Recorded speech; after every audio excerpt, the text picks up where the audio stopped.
Marcos capítulo 1,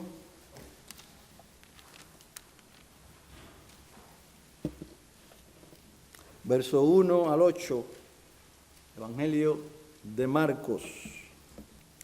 La palabra del Señor dice: principio del Evangelio de Jesucristo, Hijo de Dios. Como está escrito en el profeta Isaías: he aquí, yo envío mi mensajero delante de tu faz, el cual preparará tu camino. Voz del que clama en el desierto: preparad el camino del Señor, haced derechas sus sendas. Juan el Bautista apareció en el desierto predicando el bautismo de arrepentimiento para el perdón de pecados. Y acudía a él toda la región de Judea y toda la gente de Jerusalén, y confesando sus pecados, eran bautizados por él en el río Jordán. Juan estaba vestido de pelo de camello, tenía un cinto de cuero a la cintura, y comía langostas y miel silvestre, y predicaba diciendo: tras mí viene uno que es más poderoso que yo, a quien no soy digno de desatar, inclinándome, la correa de sus sandalias. Yo os bauticé con agua, pero él os bautizará con el Espíritu Santo. Amén. Gran Dios del cielo y de la tierra, eres el único y verdadero Dios, quien merece la más sublime y excelsa adoración, porque tú eres perfecto en todos tus caminos y eres perfecto en todo tu ser. Henos aquí como pueblo tuyo, la iglesia de este lugar en North Bergen.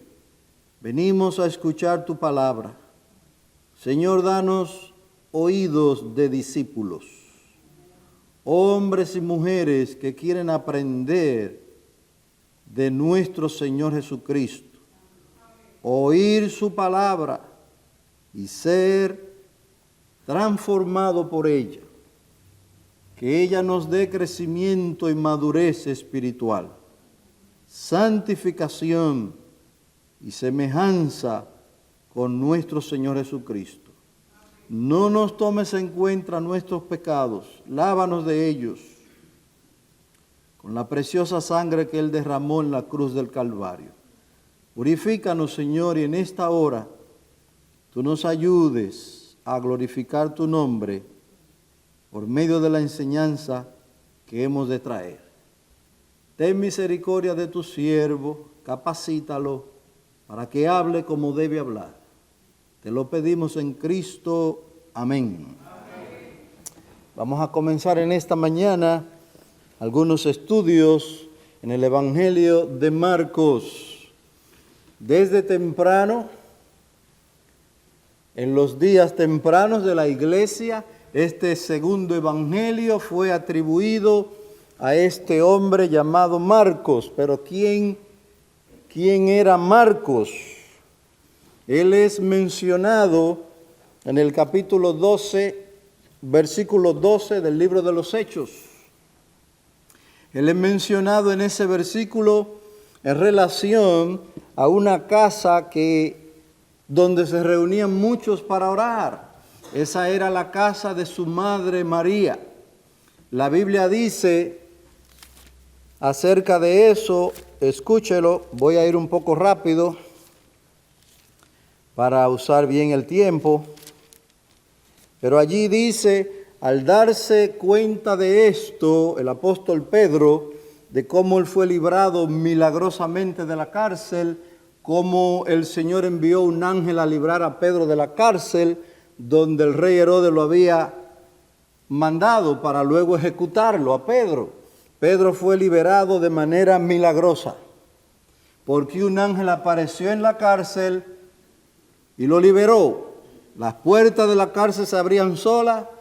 A Pedro se le dijo, ponte la ropa, ponte la sandalia y sal. Y dice que las puertas se abrían solas.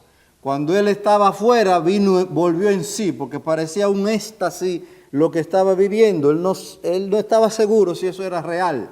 Al darse cuenta que Dios lo había liberado, él se dirige a esta casa, dice la Biblia. Al darse cuenta de esto, el apóstol Pedro fue a la casa de María, la madre de Juan, llamado Marcos. Así que este hombre Marcos es mencionado con relación a esta casa donde muchos se reunían a orar. Era la casa de su madre. Luego en el capítulo 12, versículo 25, él es mencionado, Juan Marcos, él es mencionado en relación a Bernabé y a Saulo. Cuando Bernabé y Saulo, regresando de Jerusalén a Antioquía, que era donde estaba la iglesia que ellos pertenecían, o por lo menos servían al Señor en esa iglesia, ellos habían ido a Jerusalén a llevar una ayuda para los hermanos en necesidad. Dice la Biblia, y Bernabé y Saulo regresaron de Jerusalén después de haber cumplido su misión, la misión de haber llevado una ayuda a los hermanos necesitados de Judea, donde estaba la iglesia de Jerusalén. Y Bernabé y Saulo regresaron de Jerusalén después de haber cumplido su misión, la misión a la que habían sido enviados de llevar este donativo. Regresaron a Antioquía llevando consigo a Juan, llamado también Marcos.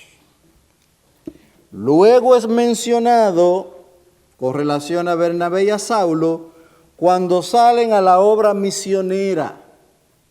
El primer viaje misionero del apóstol Pablo junto con Bernabé. Es mencionado Juan, dice aquí, en Hechos capítulo 13:5. Llegados a Salamina, Saulo y Bernabé, llegados a Salamina, proclamaban la palabra de Dios en las sinagogas de los judíos. Y tenían también a Juan de ayudante. Este es el mismo Juan Marcos. Pero en ese capítulo 13 se nos dice algo negativo con relación a Juan Marcos. ¿Qué es lo que se dice en ese capítulo? Que después de haber salido con los misioneros, Saulo y Bernabé, en un lugar de la misión, él se apartó de ellos.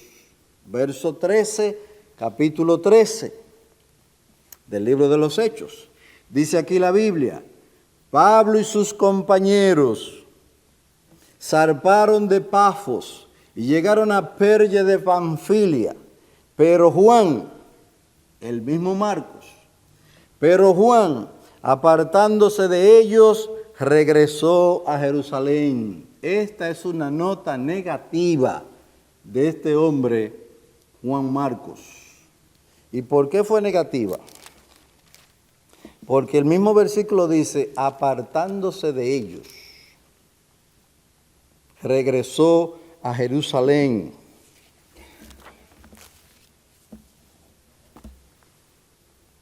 Las razones por las cuales él se separó de los misioneros no se nos dan en las Escrituras.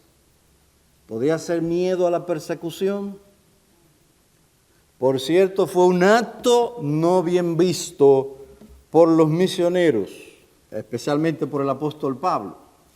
No que Bernabé no lo entendiera así, pero fue un acto no bien visto por los misioneros al punto que en el segundo viaje misionero que se proponían hacer junto Pablo y Bernabé, Bernabé quería llevar de nuevo a Marcos a la misión, o ir con ellos a predicar la palabra de Dios, a donde el Señor los condujera. Pablo no estaba de acuerdo con esa decisión. no veía bien llevar consigo, dice la Biblia, a quien los había desertado. La palabra desertado es que los abandonó. Por eso se produce el muy famoso desacuerdo entre estos dos buenos hombres de Dios, Pablo y Bernabé. Por eso dice la palabra en el capítulo 15 del libro de los Hechos, verso 36. Lo que estamos haciendo es viendo algo del escritor del Evangelio de Marcos. ¿Quién era este hombre? Era un hombre como tú y como yo. No era un super santo de la Biblia, un hombre con debilidades, que cometió desatinos de la juventud. No que los viejos no cometan desatinos, pero desatinos de la juventud. Desatino, muestra de inmadurez espiritual. Dice aquí en Hechos capítulo 15, verso 36. Después de algunos días, Pablo dijo a Bernabé: volvamos y visitemos a los hermanos en todas las ciudades donde hemos proclamado la palabra del Señor para ver cómo están.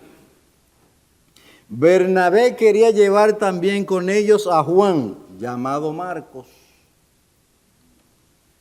Pero Pablo consideraba que no debían llevar consigo a quien los había desertado en Panfilia. La acción de Marcos no fue buena. Se utiliza la palabra desertado. Nos abandonó en medio de la obra. No lo veía bien el apóstol Pablo. No debían llevar consigo a quien los había desertado en Panfilia y no los había acompañado en la obra. Se produjo un desacuerdo tan grande entre estos dos hombres buenos de Dios, Bernabé, que no era cualquier cosa, y el apóstol Pablo. Se produjo un desacuerdo tan grande que se separaron el uno del otro. Y Bernabé tomó consigo a Marcos y se embarcó rumbo a Chipre. Mas Pablo escogió a Silas y partió, siendo encomendado por los hermanos a la gracia del Señor. ¿Y por qué estamos haciendo mención de esto? Porque Dios es un Dios paciente. Dios es un Dios bueno y misericordioso. Y a este hombre que había cometido por lo menos esto que está en la Biblia, este desatino, esta conducta no buena para un hombre de Dios, una muestra de inmadurez, a ese hombre, Marcos, luego el apóstol Pablo dice en otros lugares de él, después de todo eso, dice el apóstol Pablo en Filemón 24, que Marcos era uno de sus colaboradores. Quiero leer estos versículos, pero usted lo escucha, y así lo hacemos un poquito más breve. Dice aquí la Biblia, esto está en Filemón 24, dice la Biblia: también Marcos, Aristarco, Demas y Lucas, mis colaboradores. Es decir, Marcos se había convertido con el tiempo, con el crecimiento y la madurez que probablemente había alcanzado para este momento. Marcos se había convertido en un colaborador de aquel que no quería que fuera con ellos a la obra. Eso es la misericordia de Dios, que puede dar madurez y crecimiento a un hombre que en un momento dado comete desatinos o muestra de madurez.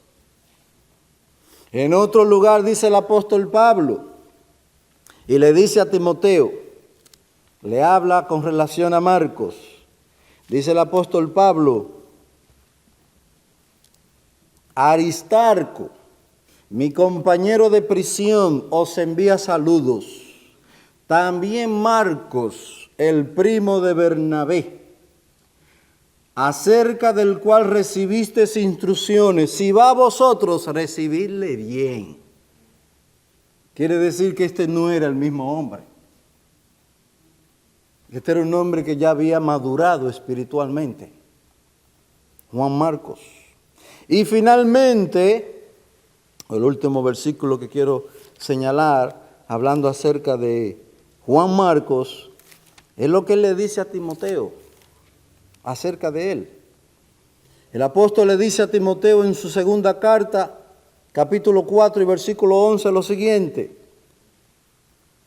solo Lucas está conmigo. Pablo hablándole a Timoteo de sus circunstancias en ese momento. Solo Lucas está conmigo. Toma a Marcos y tráelo contigo, porque me es útil para el ministerio. Qué bueno es el Señor. Qué paciente es el Señor.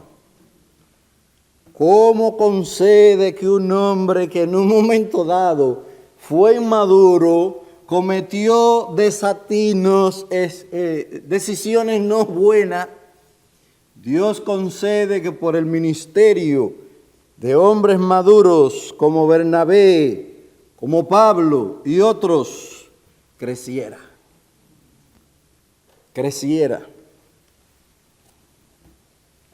Hermano, el Señor no tira la toalla. Si tirara la toalla, ninguno de nosotros estuviéramos aquí. Porque ha habido momentos en que uno dice, este es el final. De esta no me paro. Pero el Señor ha sido bueno y misericordioso. Así que muchos de nosotros podemos identificarnos con Marcos. El Señor no tira la toalla con nosotros cuando cometemos algún desatino, algún acto de inmadurez, sino que pacientemente nos conduce, nos restaura, usando el ministerio de los pastores, que con mansedumbre nos corrigen y nos exhortan para que podamos ser útiles en el ministerio. Útiles en la iglesia. Dice el apóstol, tráelo contigo, porque me es útil para el ministerio.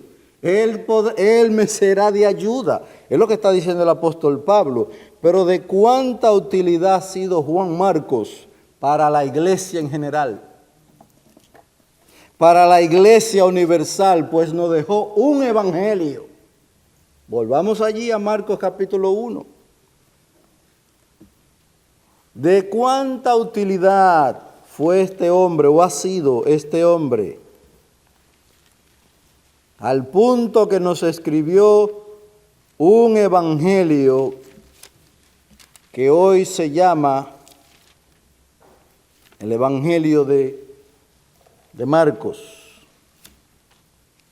o de San Marcos, como dicen algunos.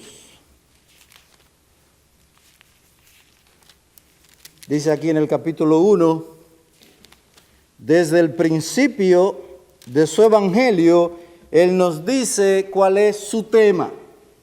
Juan tiene un tema que va a tratar en todo su tratado, en todo su libro del evangelio de Marcos. Dice aquí, principio del evangelio de Jesucristo.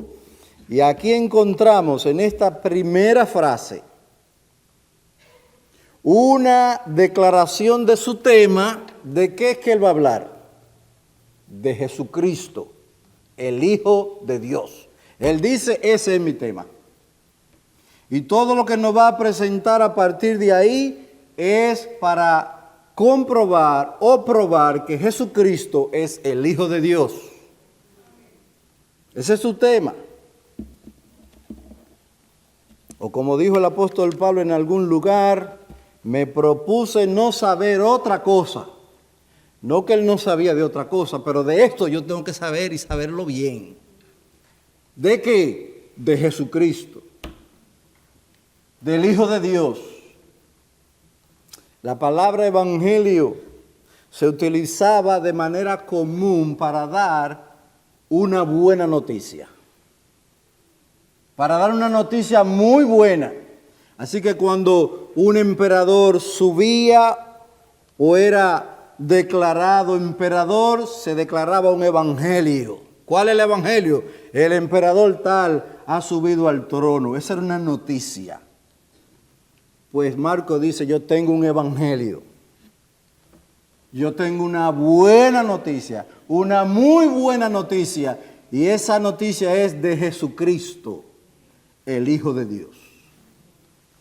Así que él comienza su evangelio introduciendo su tema. Su tema es Jesucristo, el Hijo de Dios. Parece una expresión muy común entre nosotros, esta expresión del Hijo de Dios, pero en la mentalidad judía esto decía mucho. Esta expresión, el Hijo de Dios, como dice un escritor, expresa más cosas a la mentalidad judía que a la nuestra. ¿Qué significaba decir Jesucristo, el Hijo de Dios? Para la mentalidad judía, era nada más y nada menos que una afirmación de la divinidad de nuestro Señor. Decir Jesucristo, el Hijo de Dios, es decir, Jesucristo es Dios. Eso es lo que está diciendo Marcos. Y cuando él comienza a presentar todos esos milagros, uno por uno, él lo que está demostrando que este es el Hijo de Dios. Al punto que al final de su evangelio, cuando el centurión ve a Cristo morir, lo que este centurión dijo, verdaderamente, este era Hijo de Dios.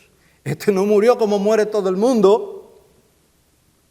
Lo que él vio es que ese hombre murió prácticamente por sí mismo. Él decidió, entregó, dice la Biblia, entregó el Espíritu. Y cuando el centurión vio eso, dijo, este era Hijo de Dios.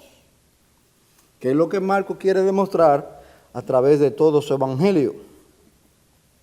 Así que, hermanos, esta declaración Hijo de Dios no es más que una expresión de la divinidad o una declaración de la divinidad de nuestro Señor Jesucristo. Era una declaración de que Jesús era y es Dios mismo. Dios mismo. Le dijeron los judíos en una ocasión, acuérdense que esto es una declaración de la dignidad de la persona de nuestro Señor Jesucristo. Lo que hace Marco en esa primera declaración. En una ocasión le dicen los judíos a nuestro Señor, Él está conversando con ellos o debatiendo con ellos.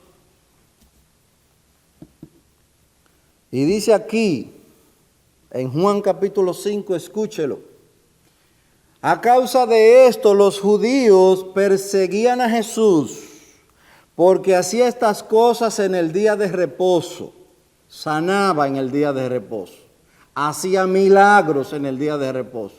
Y dice aquí, a causa de esto los judíos perseguían a Jesús porque hacía estas cosas en el día de reposo. Pero él les respondió, hasta ahora mi Padre trabaja en el día de reposo y yo también trabajo. Esta declaración de Cristo era haciéndose igual al Padre. Al punto que dice, lo que el Padre hace, el Hijo lo hace igualmente. Entonces, oiga esto, entonces por esta causa los judíos aún más procuraban matarle, porque no solo violaba el día de reposo en la mente de ellos, no solo violaba el día de reposo, sino que también llamaba a Dios su propio Padre, haciéndose igual a Dios. ¿Qué pensaban los judíos? Que el hombre Jesús, cuando él decía yo soy hijo de Dios, con esa declaración se estaba haciendo igual a Dios. Esa es la mentalidad judía, que no es la mentalidad de muchos de nosotros, porque pensamos de Jesús como el Hijo de Dios, como un hombre y su propio Hijo. En el caso de Dios eso no es así. Jesús es eterno. Jesucristo es el mismo ayer, hoy y por los siglos. Esa declaración solo es atribuida a Dios. Porque Él no comenzó a ser Hijo de Dios en un punto de la historia, ni de la eternidad. Él es el Hijo eterno. Siempre Dios ha sido Padre, Hijo y Espíritu Santo. Esto no comenzó en un punto de la historia, ni de la eternidad. No comenzó. Dios siempre ha sido Padre, Hijo y Espíritu Santo. Por eso Cristo dice, glorifícame al lado tuyo con aquella gloria que tuve antes que el mundo fuese. ¿Y quién es antes del mundo? Solo Dios. Ni los ángeles, hermanos, son antes de la creación. Solo Dios existe antes de la creación. Y Cristo dice, yo tuve esa gloria que tuve contigo antes que el mundo fuese. Él está declarando que Él como el Padre es eterno. Los judíos entendían eso. Ellos entendían eso. Por eso dice aquí, aún más procuraban matarle porque no solo violaba el día de reposo, eso es falso, Él no violó nunca un solo mandamiento. Hacer milagros no era violar el día de reposo. Sanar a un hombre enfermo no era violar el día de reposo. Dicen, el día de reposo se puede hacer lo bueno. Sanar en el día de reposo. Por eso parece que a propósito, en el día de reposo, toma tu camilla y anda. Extiende tu mano en el día de reposo y en medio de la sinagoga. Ellos procuraban matarle, no solo por eso, sino que también llamaba a Dios su propio Padre, haciéndose igual a Dios. Oiga lo que declara el Señor Jesucristo con relación a eso. Él dice, Jesús les respondió, os lo he dicho y no creéis. Las obras que yo hago en el nombre de mi Padre, estas dan testimonio de mí. ¿Qué testimonio? Os lo he dicho y no creéis. Las obras que yo hago en el nombre de mi Padre, estas dan testimonio de mí. ¿Qué testimonio dan? De que Él es el Hijo de Dios. A tal punto que Cristo dice, pero vosotros no creéis porque no soy de mis ovejas. Mis ovejas oyen mi voz y yo las conozco y me siguen. Y yo les doy vida eterna a mis ovejas y jamás perecerán y nadie las arrebatará de mi mano. Dice Cristo. Ahora oiga lo siguiente. Mi Padre que me las dio es mayor que todos y nadie las puede arrebatar de la mano de mi Padre. Primero dice nadie la puede arrebatar de mi mano y después dice nadie la puede arrebatar de la mano de mi Padre. ¿Por qué? Porque el Padre y yo uno somos. Es una declaración grande. Cristo está diciendo, yo soy Dios. y cómo Dios debemos adorarle y servirle. Pero no solo esto. Cuando Él dice, yo y el Padre somos uno, los judíos volvieron a tomar piedra para apedrearle. Esa declaración fue muy fuerte para ellos. Tomaron piedra para apedrearlo. Este hombre se merece que lo matemos. ¿Por qué? Mire la razón que ellos dan. Volvieron a tomar piedra para apedrearle. Jesús les dijo, os he mostrado muchas buenas obras que son del Padre, ¿por cuál de ellas me apedreáis? Mire la declaración de Cristo. Ustedes están tomando piedra para matarme, para apedrearme. Yo les he hecho muchas buenas obras, ¿por cuál de ellas me quieren matar? Y ellos dicen, no te apedreamos por ninguna obra buena, sino por la blasfemia. Porque tú siendo hombres, te haces Dios. Por eso es que te queremos apedrear. Hermanos, el judío, por lo menos de esa época, entendía que la declaración hijo de Dios no era otra cosa que una afirmación de que Jesús era Dios mismo. Esto es así, y esto es lo que quiere demostrar Marcos con su evangelio. Esta verdad fundamental, esto es innegociable, hermano. Esta verdad fundamental acerca de la persona de nuestro Señor Jesucristo es la que Marcos establece desde el principio mismo de su evangelio. Esta verdad fundamental, con esto no se juega. Esta verdad no se negocia. Él no es menos que Dios mismo. Jesucristo es Dios.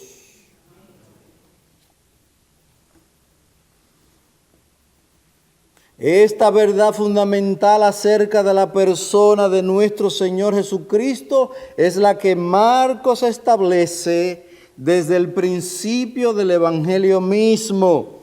Esto es lo que Él va a probar a lo largo de todo su tratado o a lo largo de todo su Evangelio. Esta verdad. En ella radica, en esta verdad fundamental de que Jesucristo es Dios, Dios hecho hombre. No medio hombre, hombre completo. 100% hombre, pero 100% Dios. Un misterio, misterio de misterio. Pero esta verdad, en esa verdad radica el mérito o el valor infinito de la salvación, o el valor infinito de la satisfacción que llevó a cabo en la cruz del Calvario, porque el hombre que murió en la cruz es 100% Dios, tan justo como Dios, por eso su sacrificio tiene un valor eterno e infinito. El que murió en la cruz no era otro que el perfecto, justísimo Hijo de Dios. Por eso su sacrificio es eficaz. No se necesita nada más para ser salvo, sino creer en la persona y en el sacrificio del Señor Jesucristo. El que cree en mí tiene vida eterna, dijo el Señor Jesucristo. Por eso es que su muerte tiene un valor infinito, un valor especial. No se necesita nada más para ser salvo. En ella radica el mérito especial de su muerte expiatoria por los pecados de los hombres. Finalmente, por el día de hoy, en los breves minutos que me quedan, la pregunta es, ¿cómo comienza Marcos el Evangelio? ¿Cómo él comienza su Evangelio? Él comienza luego de establecer su tema, luego de introducir de qué voy a hablar. Jesucristo, el Hijo de Dios. Ahora, ¿cómo comienza su tema? Citando una profecía del Antiguo Testamento.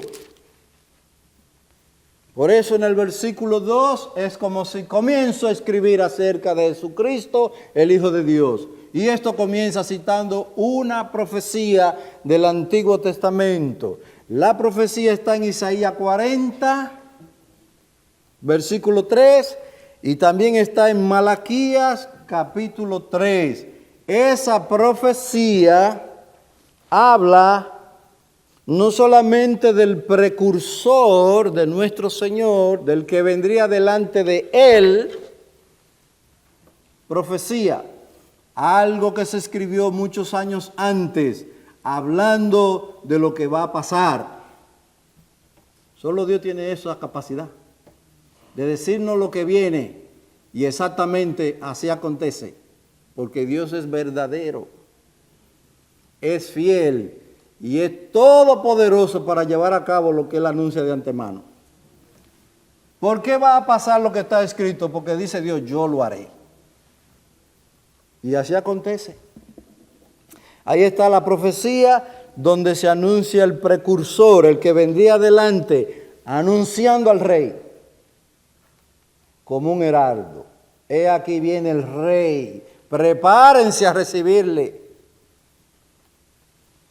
No vamos a hacer énfasis en el contenido de esta profecía. Para otra ocasión, si el Señor concede, entraremos en detalle.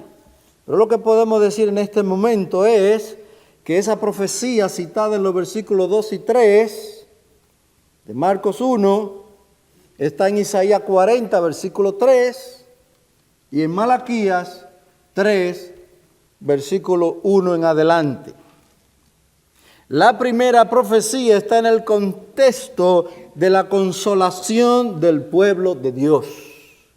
Esa profecía se dio para consolar al pueblo de Dios.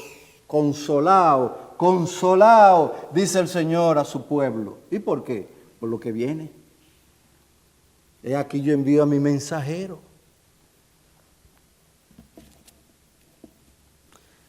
La primera profecía, o mejor dicho, la profecía de Malaquías, capítulo 3, versículo 1, fue dada 400 años antes de la venida de Cristo. 400 años es mucho. Pero la segunda, o la profecía de Isaías 43, fue dada 700 años antes. Eso es más todavía. Hermanos, lo que Dios dice tiene cumplimiento, no importa los años. Isaías escribió 700 años, más o menos, antes de la venida de Cristo. Malaquías 400 años antes de la venida de Cristo. Pero como la palabra de Dios es fiel y verdadera, tiene cumplimiento. ¿Usted quiere una razón para creer en este libro? Como decía un hermano el miércoles en los testimonios, citó una razón, yo no recuerdo bien ahora, pero él decía, yo estoy consciente de que esto es la palabra de Dios. Mire, esta es una de las razones para creer en este libro. Sus profecías que se cumplen. Si alguien le dice a usted, ¿por qué usted cree en la Biblia? Porque lo que ella dice se cumple. Y el mismo Dios dijo que si un profeta dice algo y acontece lo que él dice, ese profeta es verdadero. Pues mire, la misma Biblia dice que no tenemos profecía más segura que las Escrituras. Usted debe estar atento a ese profeta. En ese sentido, todos nosotros debemos ser bereanos. ¿Qué es esto? Que investiguen a ver si lo que se le está diciendo es así. Porque este es el libro de la verdad. Este es la verdad. No se confundan ni con los chinos, ni los indios, los hindúes. No, yo no tengo que investigar nada de eso. Esta es la verdad. ¿Por qué? Por lo que ella dice. Porque lo que ella dice se cumple. Así que Marcos está citando esta profecía y en el versículo 4 no vamos a entrar en detalle. Él dice, aquí está su cumplimiento. Como está escrito por el profeta Isaías, y cita. Y en el verso 4 dice, miren el cumplimiento, que si Dios quiere veremos luego, acerca de Juan el Bautista. Para finalizar, hermanos, tenemos aquí a dos profetas y una profecía que tuvo su cumplimiento en el ministerio de Juan el Bautista. ¿Qué nos dice esto? Que podemos confiar en las Sagradas Escrituras. Podemos confiar en la Biblia. El cumplimiento de sus profecías nos dicen que la Biblia es la palabra infalible de Dios. Sécase la hierba, marchítase la flor, mas la palabra del Dios nuestro permanece para siempre. Hermano, de ahí no se mueva. De ahí no se mueva. Dice Juan Carlos Wright, no había nada imprevisto y tramado repentinamente en la venida de nuestro Señor Jesucristo al mundo. No había nada imprevisto. Por todo el Antiguo Testamento encontramos que se anuncia cada vez con mayor claridad la promesa de que un día vendría un libertador y un redentor. Eso era una promesa. Esta promesa fue renovada frecuentemente a los patriarcas, a Abraham, a David, y repetida por los profetas. Su nacimiento, el de Cristo, su carácter, su vida, su muerte, su resurrección, su precursor, el que vendría delante de él. Todo había sido profetizado mucho antes de que ocurriera. Esto es lo que dice Dios. Yo soy el que anuncio lo por venir. Yo soy el que digo lo que viene. Ese es el único Dios. La redención se desarrolló y se cumplió paso a paso tal como estaba escrito. ¿Sabe lo que le dice el apóstol Pablo? Y termino aquí. A los Corintios, con esta cita termino. A ver qué le dijo el apóstol Pablo a los Corintios. Ahora os declaro, hermanos, el evangelio que os prediqué, el cual también recibisteis, en el cual estáis firmes, por el cual también sois salvos, si retenéis la palabra, si no te mueves de ahí, y si vive de acuerdo a la demanda de esa palabra, entonces eres salvo. Pero oiga lo que dice Pablo. La palabra que os prediqué, a no ser que haya creído en vano. Porque yo os entregué en primer lugar lo mismo que recibí, que Cristo murió por nuestros pecados. Y él dice, conforme a las Escrituras. Es decir, esto estaba anunciado ya. Que fue sepultado y que resucitó al tercer día, conforme a las Escrituras. Y que apareció a Cefas y después a los 12. Pablo dice, todo lo que yo les hablé, se lo hablé de acuerdo a las Escrituras. Y Pedro termina diciendo, todo el que habla, si alguno habla, hable conforme a las palabras de Dios. Que el Señor en este día, a través de sus siervos, nos sigan hablando conforme a la palabra de Dios. Padre, te damos gracias por tu bondad, misericordia, que nos conceda meditar estas cosas. Ayúdanos a atesorarla en nuestros corazones, pero aún más, Ayúdanos a conducirnos y a vivir de acuerdo al mensaje del Evangelio. Gracias por lo que tú has hecho en medio nuestro. Te pedimos, te rogamos, continúe manifestando tu poder en medio de esta iglesia, salvando hombres y mujeres, trayéndolos al conocimiento de la verdad. Te lo pedimos en el nombre de tu Hijo. Amén.